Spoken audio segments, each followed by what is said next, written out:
Olá, colegas da odontologia paraense. Hoje vamos para o 5º episódio do nosso Odontocast, o podcast do Conselho Regional de Odontologia do Pará.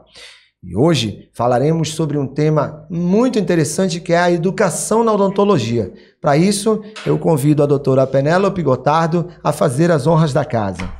Olá, tudo bem com vocês? Estamos aqui novamente, eu e nosso presidente do Conselho Regional de Odontologia, no 2º podcast do CRO Pará. 2º não, 5º. Nosso 5º, perdão.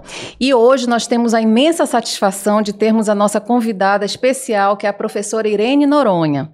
A professora Irene, ela é graduada em Pedagogia, especialista em Psicopedagogia, mestranda em História do Direito e pró-reitora acadêmica do Centro Universitário Fibra. Seja bem-vinda aqui ao nosso Odontocast. Ai, que honra fazer parte desse projeto. Muitíssimo obrigada pelo convite. Nós em nome do nosso Centro Universitário, né? Agradeço em nome do nosso reitor também, professor Vicente. Muito feliz em fazer parte desse projeto, um projeto realmente inovador, que além de importante para todos os profissionais da odontologia, né, cirurgiões, dentistas, é importante para os acadêmicos de odontologia e para a sociedade de modo geral. Então, a gente está muito feliz de fazer parte desse projeto, porque entendemos que bons projetos a gente tem de estar de mãos dadas mesmo, as instituições de ensino e os conselhos de classe. Com certeza. Obrigada mais uma vez. Então, vamos abrir aqui nossas questões, né? E a primeira coisa que eu queria perguntar para você é há quanto tempo que a Fibra, né, tem o curso de odontologia?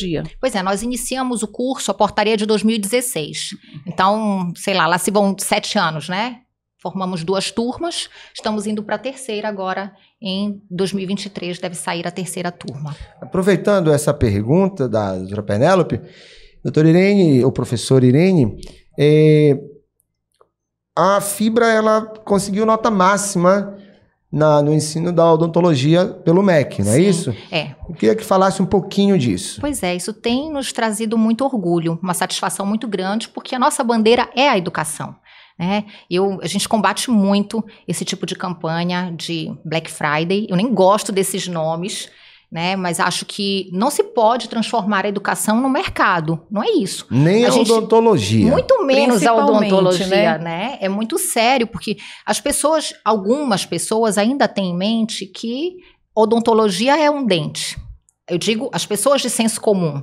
E não é saúde. E é muito sério você entregar a sua boca, a sua saúde, a profissionais que não estão capacitados. Então, nós somos a primeira instituição do Norte com nota máxima pelo Ministério da Educação. Isso para a gente é uma alegria muito grande. Eu espero que venham outras instituições que também alcancem esses resultados, porque mostra a excelência no ensino. Com certeza. Uma vez que a avaliação ela é muito criteriosa, ela é muito minuciosa. E pegando também esse gancho, né, nós sabemos que a odontologia do Brasil ela é conceituada internacionalmente, né, muito bem conceituada. Sim. Então, pegando isso que você está falando, então, como a gente vai manter, né, esse nível, né? Pois é, esses avaliadores, né, essas avaliações, elas percorrem muito o critério das publicações. O quanto que de publicação o Brasil tem voltado para a odontologia e o quanto que essas publicações têm efeito dentro das inovações ou dos estudos voltados para a odontologia, né? Então, o Brasil realmente está muito bem classificado e eu acredito também que seja uma questão de unir tanto a questão funcional quanto a questão estética. Porque a gente vê, por exemplo, países europeus, eles estão voltados, parece que muito mais para a funcionalidade, enquanto que os Estados Unidos voltado muito mais para a estética. Então, o Brasil consegue aliar tudo isso. E a minha preocupação é por que a gente, tendo tão bons resultados, sendo uma referência no mundo, nós ainda tenhamos pessoas que nunca foram ao dentista. Eu vou entrar nessa seara contigo daqui a pouco, mas antes eu já falei alguma coisa errada? Não, tá tudo certo. O que eu quero dizer é o seguinte, dentro desta premissa que está sendo conversada sobre educação, é bom que todos nós tenhamos em mente que hoje o Brasil é o país que tem mais faculdades de odontologia, no mundo também. Já são em torno de 680 faculdades de odontologias abertas fazendo cursos de odontologia no Brasil, de graduação. Só no Pará nós temos 17, sendo que são 11 em Belém e 6 espalhadas pelo interior, e já vão para 19, porque agora em janeiro o MEC também já autorizou a abertura de mais 2 novos cursos, então serão 19 faculdades de odontologia abertas. E nesta pegada que nós estamos fazendo esse trabalho hoje com a Fibra, por ela ter sido a primeira a conseguir nota máxima pelo MEC, nós também vamos fazer com as outras faculdades de odontologia do Pará. Então, nós queremos também, de alguma forma, auxiliar a que essa educação, que esse ensino possa trazer para o mercado de trabalho melhores profissionais. Concorda com isso? Concordo, claro. O Censo da Educação Superior, que foi liberado antes de ontem para a gente, indicou 20 instituições no Pará de odontologia autorizadas. Eu não sei te precisar os nomes, mas depois a gente pode bater essa bola aí e eu te apresentar. Tem uma que tu estás falando que não está batendo, porque para nós apresentaram 19. É importante então a gente tem ver mais que uma. Sim, são dados do EMEC que foram liberados do censo agora de 2021. Então, é muito importante esse trabalho do Conselho. Eu quero, mais uma vez, parabenizar vocês. É louvável esse trabalho, porque assim, eu entendo que o Conselho ele não tem pernas para fiscalizar tudo, né? E também dizer de um diferencial desse Conselho é a questão educativa, porque é muito importante a parceria de vocês com as instituições de ensino superior. A gente sabe que quem faz a legislação, quem normatiza o ensino superior, não são os conselhos, né? É o Ministério da Educação. Ministério da Educação. Com as diretrizes curriculares para os cursos, enfim. Mas a importância de a gente ter uma comunicação muito próxima dos conselhos, porque a gente está formando para o conselho. Então, de as pessoas compreenderem que o conselho ele tem realmente um caráter educativo. Muita gente se ressente ou fica com medo de procurar o conselho para pedir uma orientação que seja, né? Porque acha que vai ser punitivo, que sempre vai estar jogando, sei lá, puxando um cabo de guerra, e não do lado das instituições, ao lado da instituição, né? E o conselho de vocês tem feito esse trabalho muito próximo. Na verdade, nós do conselho, nós temos o entendimento das atribuições do conselho, que ele é um órgão para fiscalizar a ética profissional em benefício do bom profissional, do bom exercício profissional e da profissão, para que a sociedade seja contemplada com o retorno disso em saúde bucal, né? Que nós temos hoje um déficit ainda devido ao Pará ser um estado com dimensões muito grandes e que as nossas ruas são rios também. E que a energia nem vai chegar em todo canto. Então, nós temos essas dificuldades de logística para atuar, não só com o sistema conselhos, mas também com as associações, com as sociedades de classe e com as faculdades. Nós sabemos disso. Por isso, ainda não... Você fez um comentário há pouco dizendo por que o Brasil, se ele pensa em funcionalidade estética odontológica, ele ainda não conseguiu chegar em todos os locais, porque dentro de um Brasil tem vários Brasis. Né? O Pará tem 4 Espanhas dentro do Pará. Uma extensão continental, né? Entendeu? Então, essa é a principal questão que nós temos que trabalhar, que as atribuições do Conselho, elas são muito diferentes do que muitos pensam. O Conselho não está para atrapalhar a vida de ninguém, nem do cirurgião dentista, dos técnicos sociais, nem das instituições, muito menos dos alunos, que não são da alçada do Conselho, né? Mas que eles são da alçada do MEC e da alçada das instituições.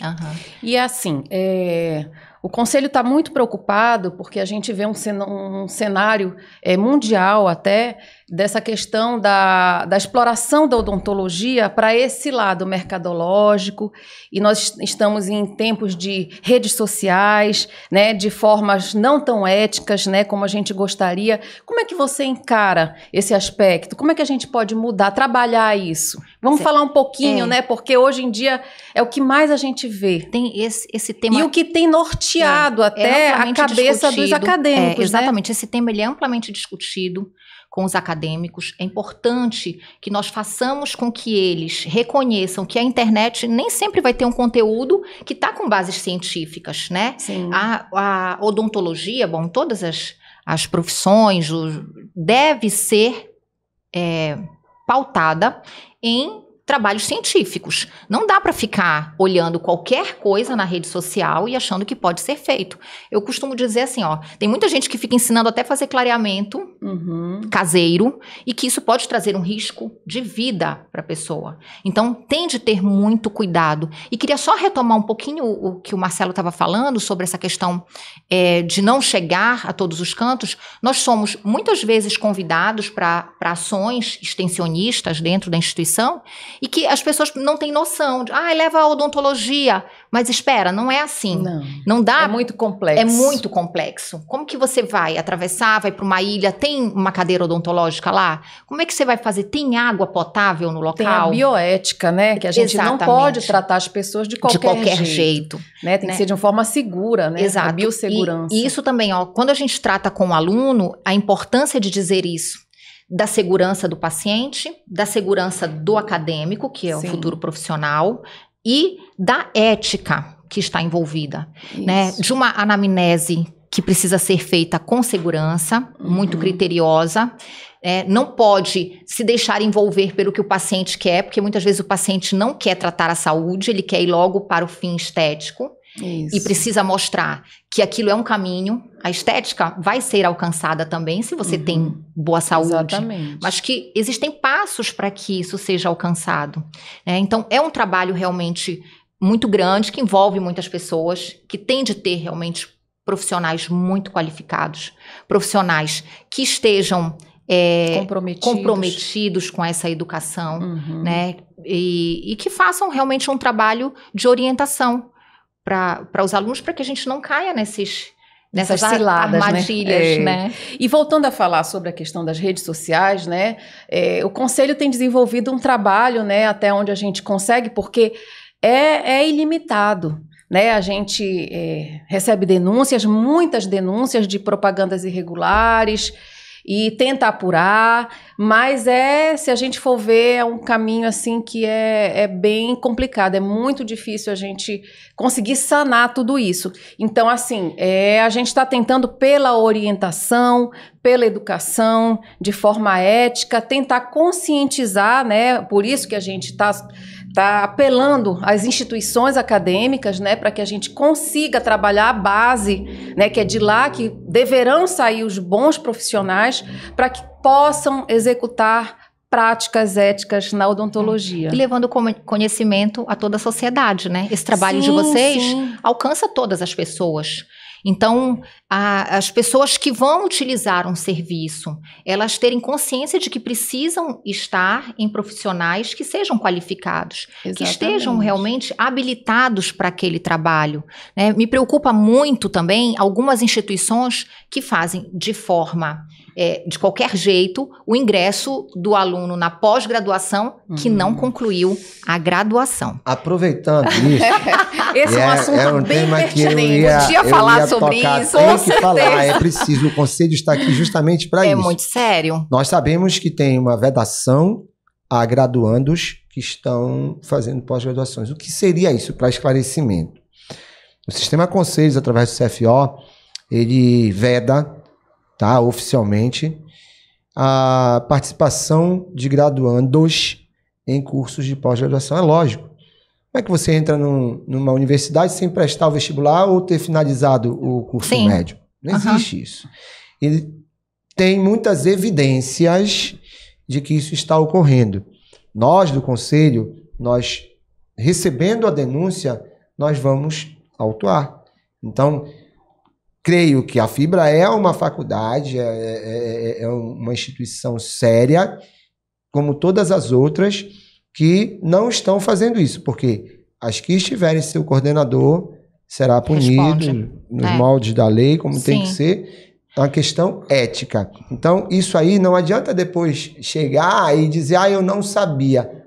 Tem que saber. E, Marcelo, só para complementar, não só pós-graduações, como capacitações, atualizações, Curso aquelas... de pós, desde cursos que tenham atividades práticas, né? Só para atendimento, explicar, exatamente. Envolver o atendimento clínico de paciente, Sim. o graduando não pode. É como imaginar que um aluno que não concluiu o ensino médio está cursando a graduação. Exatamente isso. É a mesma Né? coisa. Exatamente né? isso, entendeu? Mas, um infelizmente, é o que a pré-requisito. gente tem visto bastante. É um pré-requisito. E assim, por mais que a implicação seja não entrar dinheiro, né, perder aquele aluno da pós-graduação, nós fechamos a porta para isso. Que bom. Essa Maravilha. é uma grande notícia e gostaríamos de solicitar encarecidamente a todas as instituições que atuem da mesma maneira. Tá? Com certeza. Irene, me responde uma coisa. Quantos acadêmicos hoje estão ativos dentro da Fibra? Por volta de 410, 20, mais ou menos isso, de alunos. Então, eu tenho Na dados aqui graduação. importantes.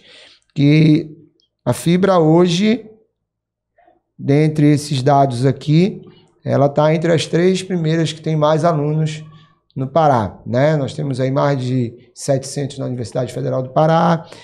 A Fibra tem aí, conforme você está falando agora, em torno de 400 e as outras, em média, em torno de 150 a 200 alunos. São dados extraoficiais, Sim. mas agora tu está me falando aqui porque precisamos confirmar Sim. isso. E sabe que é o 7º curso no Brasil com mais alunos de graduação? Também são dados desse censo que foi liberado para a gente há pouco tempo lá no EMEC. Então, De universidades particulares. De particulares. Né? De Exato. universidades particulares. Sim. Um excelente trabalho. E como eu estou te dizendo, a gente está aqui tentando, junto às instituições, buscar dados, trabalhar no sentido de que possa trazer para o mercado de trabalho esses alunos futuros profissionais com mais consciência, com mais ética, com mais... Muitas vezes não é só ser um grande técnico e não fazer uso disso de uma forma condizente com a dignidade da profissão que nós temos.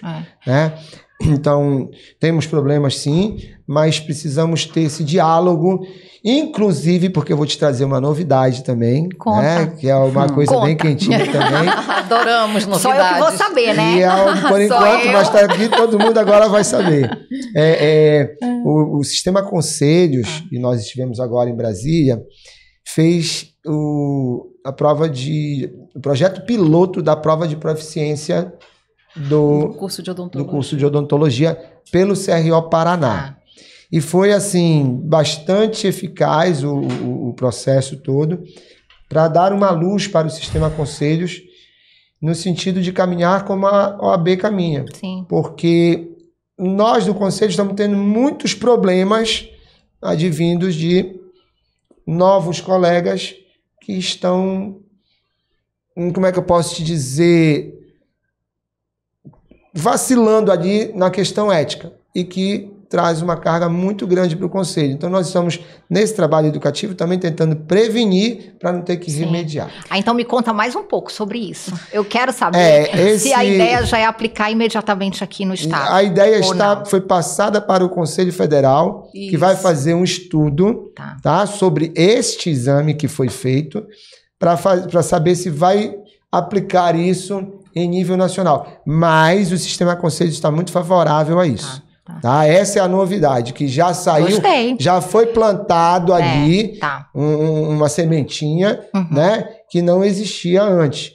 Então, quer dizer, para que seja bem preservada a ética odontológica, o Sistema Conselhos também vai fazer isso de uma forma mais contundente, né, com os alunos. Ao saírem da faculdade e solicitarem o seu registro nos conselhos, eles vão ter que fazer essa prova de proficiência em nível futuro. Não é uma prova punitiva, nem é para a gente, na verdade, tomar conhecimento, né, uma avaliação de como é que anda o ensino. Essa oferta né, dos cursos, né? Exatamente, a gente tem que ter um parâmetro para saber. Né? E assim, a gente, pelos resultados, nós não tivemos resultados muito positivos. Não, pelo contrário, foi negativo. Foi muito negativo. Olha, eu acho isso muito triste.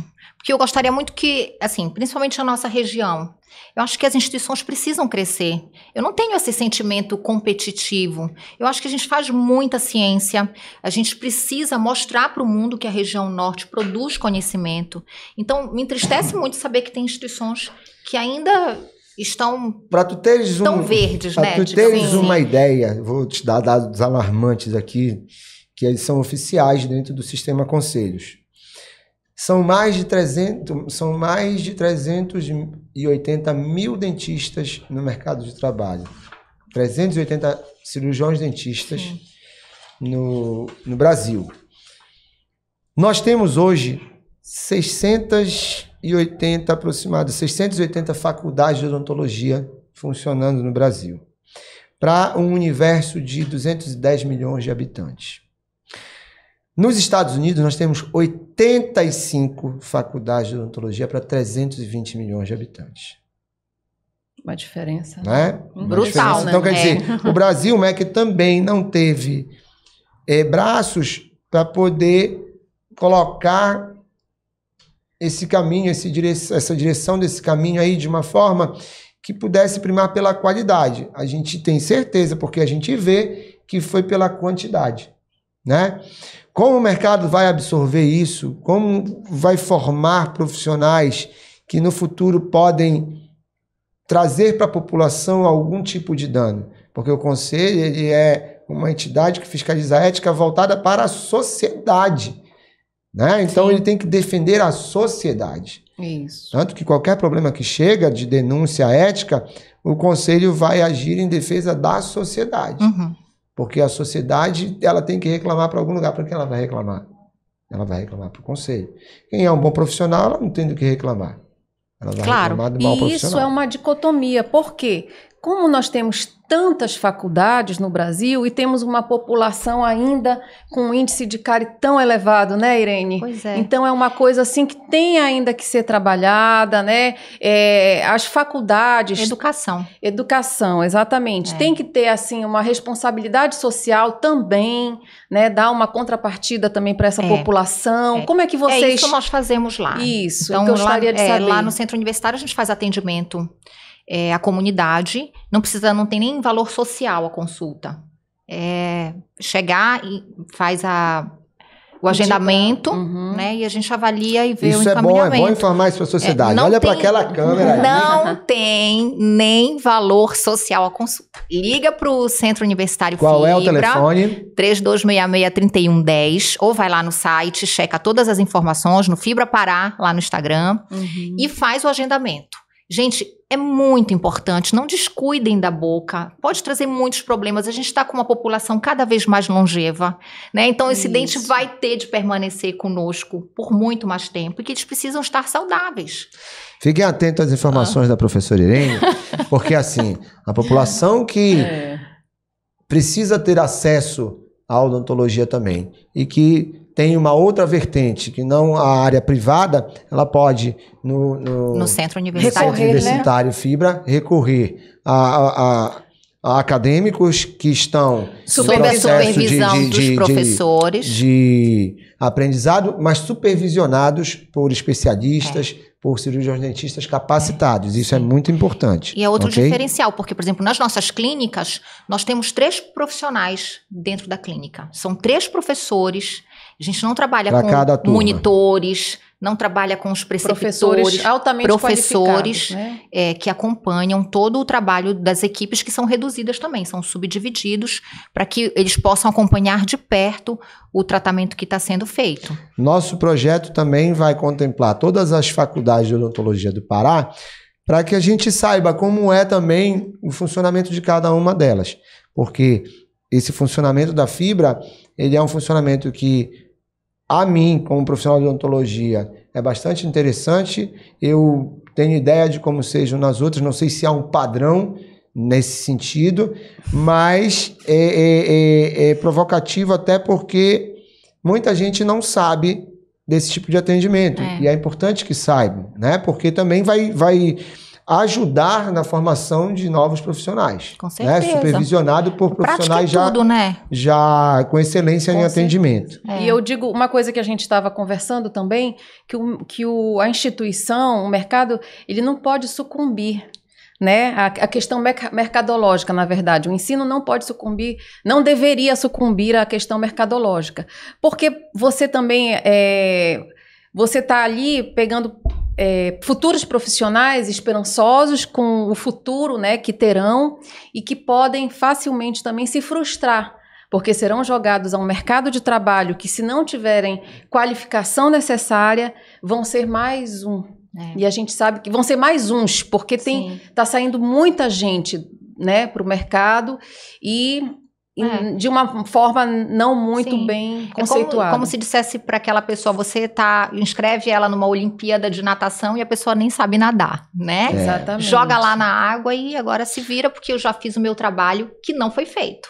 Porque quando você se compromete com a educação, assim, eu nem vejo assim tanto problema com relação à autorização do curso, mas é preciso que se faça o acompanhamento do curso, entendeu? Sim. Quando vai fazer a renovação, o reconhecimento, a renovação do conhecimento, de reconhecimento de curso, é importante que o Ministério da Educação realmente faça esse acompanhamento. Às vezes, assim, acontece, por exemplo, tem cursos que a gente tem carência, inclusive, de avaliadores. Então, uma avaliação que estaria no período para acontecer, acaba não acontecendo naquele período. E isso é um dano enorme. Então, se a gente colocar na cabeça da sociedade, das pessoas que utilizam o serviço, que elas podem denunciar, que elas devem denunciar, isso ajuda a que o mercado faça realmente esse fechamento para os maus profissionais. Então, quem está trabalhando de forma não ética, quem não tem competência, não tem habilidade para desenvolver aquela profissão, tem de ficar fora do mercado mesmo. Com certeza. Né? O maior problema dessa questão do mercado está, além de inchado em alguns pontos, eu vejo isso como uma questão de políticas públicas a serem desenvolvidas, né? Então, por exemplo, nós temos profissionais que saem do interior para vir fazer o curso na capital. Tu tens ideia dessa proporção? Quantos profissionais do interior estão fazendo o curso? Eu tenho assim, muito geral, né, da instituição. Me dá só uma ideia que eu quero abordar uma situação a respeito disso. Pois é, mas 20%, 30% do curso de odontologia da Fibra tem profissionais do interior? Não sei os de odontologia, mas eu diria que 18% dos alunos são de interior. Pois é. Geral. Então vamos entendeu? colocar 20% de alunos que vêm do interior e não há uma política pública no sentido de estimular, de incentivar esse aluno a voltar a servir o interior dele. Vamos dar um exemplo. Um aluno que venha de Muaná, sim, tá? Aqui no Marajó, aqui do lado, ele vem 3 de lá... 3 dias, eu acho, né? Pois é, ele vem de lá para fazer É. uma formação superior. Para ele voltar para lá, ele teria que ter incentivo, tanto de um plano de carreira, né, para ele servir aquela comunidade, aquela sociedade dele e voltar para a família dele. Porque também não adianta vir todo o interior para a capital, Sim, não só para fazer a profissão, quanto para morar, porque vai deixar desassistido lá e a população sempre vai ter seus déficits. Suas mazelas. Né? Suas mazelas. Então, dentro disso, é o que eu estou te dizendo, essa política pública, como tu enxergas, porque ela ainda existe. Eu sei disso porque eu atuo com um programa social, que é o Sorrisos Ribeirinhos, desde 2009. Nós temos um programa social, eu e uma equipe. E eu sei que os dados que tem com os ribeirinhos, eles não são fidedignos ao que é apresentado. Que é a realidade. Né? Dentro de todo o censo que ocorre com relação à odontologia. Para tu teres um exemplo disso, em 2010, nós tínhamos dados que as crianças de até 12 anos, elas tinham em média, até 6 anos, elas tinham em média, dos 20 dentes descidos, elas tinham por volta de 4 dentes cariados ou perdidos. Nós fomos constatar com uma amostra da população ribeirinha de uma ilha no entorno de Ananindeua e Belém, que são aproximadamente 42 ilhas. Nós vimos que esse dado ele batia em média 12 dentes descidos de cada 20. Nossa. E os dados vinham que eram 4. A realidade é muito pior do que, às vezes, os números. Sim. Entendeu? Então, assim, dentro dessa perspectiva, nós não vamos mudar esse cenário em menos de 15 anos se não houver a formação de uma política pública dessa. Porque justamente não tem água potável, não né? tem Água mínimo de infraestrutura. Que eles usam nada. do rio, eles fazem os alimentos deles, escovam os dentes deles. Às vezes Nem é uma escova para uma família inteira. Quando tem essa escova. E que vai durar 5 anos a escova. Tudo isso corrobora para esse momento que se vive. Nem se troca. Né? Há um esforço muito grande do Ministério da Saúde, das coordenações de saúde bucal, de mudar esse cenário, mas nós precisamos ter um outro tipo de atuação. Relacionado a isso, eu sei que a Fibra também tem um programa social, um projeto social. Com as ilhas. Com as ilhas. Qual é o nome? Tem. É Luzes da Amazônia, que a gente faz parte. Mas o Luz da Amazônia não é da Fibra. Não é da Fibra, nós fazemos é da Sociedade parte. Bíblica. E nós temos uma no Urubuoca. Pois é. Por que eu estou dizendo isso? Porque o Sorrisos Ribeirinhos, que nós atuamos desde 2009, e eu falo dessa questão específica do Pará, nós fazemos parte do Sorriso do Tamanho do Brasil, da ABO, que é um programa que hoje tem mais de 70 ABOs fazendo os seus projetos sociais, desde 2015. Né? Então, é muito louvável essa questão da preocupação da Fibra de participar de programas sociais, mas precisamos muito mais do que isso. Em relação a isso, alguma outra perspectiva ou ideia da Fibra de atuar com esses interiores do Pará? Sim, sem dúvida. A gente precisa sempre entender a nossa comunidade. A gente não está só ali no entorno, né? A gente precisa extrapolar os muros da universidade e levar a saúde até as populações mais distantes. Então, esse trabalho que a gente tem feito junto às ilhas é um trabalho muito importante, mas eu retomo, é importante que a gente faça a educação mesmo. Porque não vai adiantar todo o tempo atravessar para uma ilha, por exemplo, ou ir para bairros mais distantes, porque a gente está ali no bairro de Nazaré, e ficar fazendo, como chama, obturação? Sim, restauração. Fazendo restauração curativo, né? E não preventivo. Que a gente não fez o trabalho, porque não vai dar conta. Se todo o tempo tiver de ir lá para fazer 10 restaurações em um único paciente, olha o tempo que isso vai levar. E olha o trabalho, não vai ter gente suficiente. Então a gente precisa fazer um trabalho de prevenção mesmo. É educativo, é mostrar o quanto que é importante ter a saúde dos dentes. A gente ainda vê hoje algumas pessoas achando que é interessante tirar o dente. Né? Tipo, não vou recuperar e tá doendo ou tá com uma cárie, prefiro tirar logo, imediatamente. Não digo dos profissionais, tô falando do senso comum. É uma visão ainda, né, que é cultural, isso é muito difícil, não é exclusivo da questão pública. No privado também, às vezes os pais, né, porque eu sou odontopediatra, eu ouço muito eles falarem assim, não, é dente de leite, doutora, não é melhor tirar? Então, assim, a gente observa que ainda falta muita orientação, baseado numa educação é um trabalho que seja direcionado à prevenção. Tem muito Mas que se aí caminhar, isso abrange a uma política pública extensiva. O nosso estado é gigantesco, são 144 municípios. Às vezes os gestores públicos não têm essa visão, né, da parte de prevenção, eles querem o fim, né, o tratamento curativo. Então é muito difícil. Mas se a gente pegar esse ponto que é a base, né, dos profissionais, da onde eles estão saindo, quem sabe a gente não possa, né, tá plantando em cada lugarzinho desse nosso imenso Pará né, um profissional que tenha um pouco dessa visão. Então, essa é a nossa preocupação. Que tenha sensibilidade para fazer esse trabalho. Que faça uma odontologia humanizada, né, não voltada, né, só para as mídias sociais, para a questão estética, que hoje em dia o apelo é imenso. Né? Então, prezar e primar para uma odontologia que gere saúde e não só beleza.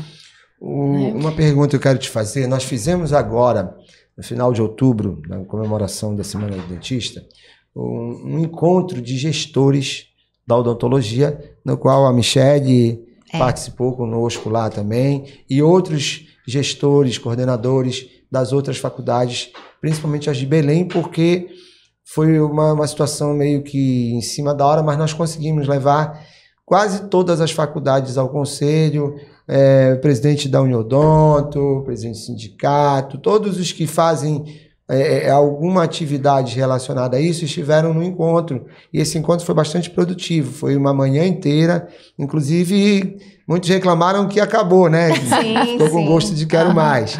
O que tu achas desse intercâmbio entre as faculdades? Minha percepção de fora é que não existe. Será que não pode existir?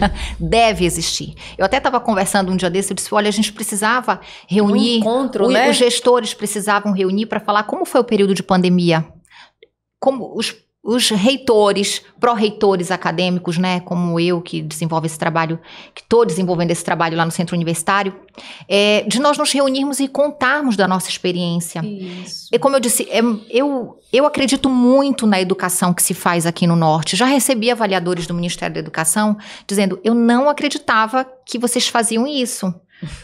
Um avaliador uma vez disse assim para mim, eu achei que a educação no Brasil só acontecesse até Minas Gerais. Então é esse tipo de preconceito que a gente precisa quebrar, mostrar que se faz ciência aqui, com certeza. Mostrar o trabalho que é desenvolvido. Ninguém fala melhor de educação ribeirinha do que nós. Exatamente. Ninguém fala. Nós somos referência sobre isso. Então precisa descortinar esse panorama e mostrar o que tem sido feito. Então o Centro Universitário é super aberto para essa conversa e eu vejo que o Conselho também muito aberto para isso, tanto prova que eu tô aqui. Nós estamos iniciando. Marcelo, mas que trabalho maravilhoso, né? De educação. E nós vamos tentar trazer, sim, todas as faculdades para que a gente possa dialogar e tentar, no futuro, ter profissionais mais éticos. Que isso vai gerar menos problemas para a profissão, para a sociedade, para o conselho, porque é um caminho que a gente enxerga. E é um sinal de alerta, né? Para todas as instituições, que a gente está de olho, né? Que a gente quer informar, que a gente quer orientar a população, que a gente não digo fiscalizando, que também não é a nossa... Mas não está dormindo, mas né? não estamos dormindo. Nós não vamos pegar ninguém pelo braço. O problema é que se chegar uma denúncia no conselho, nós também não vamos deixar de atuar. Não vai ficar engavetado, é responsabilidade, não vai ficar ativado, porque nós temos responsabilidade e ética para fazer isso. Sim. Né? Saiu também uma portaria ministerial no dia 14 de setembro do Ministério da Educação, 14 de setembro agora de 2022, a portaria 668, que trata da suspensão de cursos exclusivamente em EAD.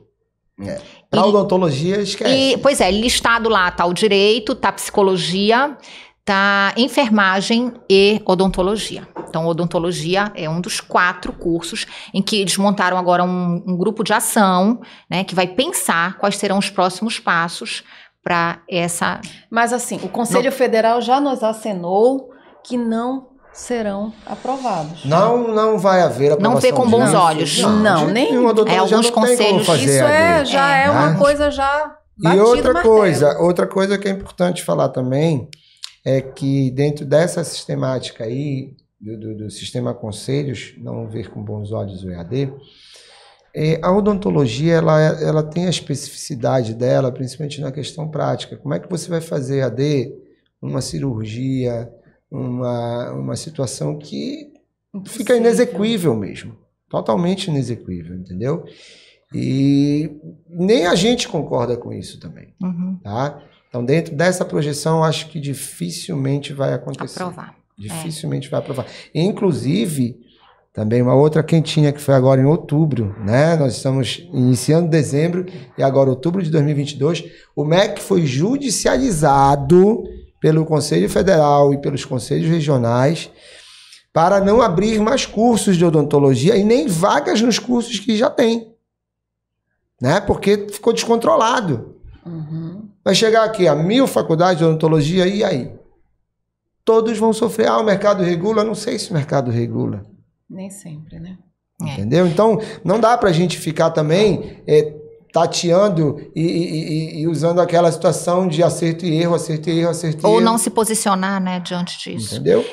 E então, assim... dentro disso, é a perspectiva que se tem, que o MEC vai segurar esses cursos durante os próximos 5 anos e vagas nos cursos que já existem. E também EAD é uma coisa que é meio inviável.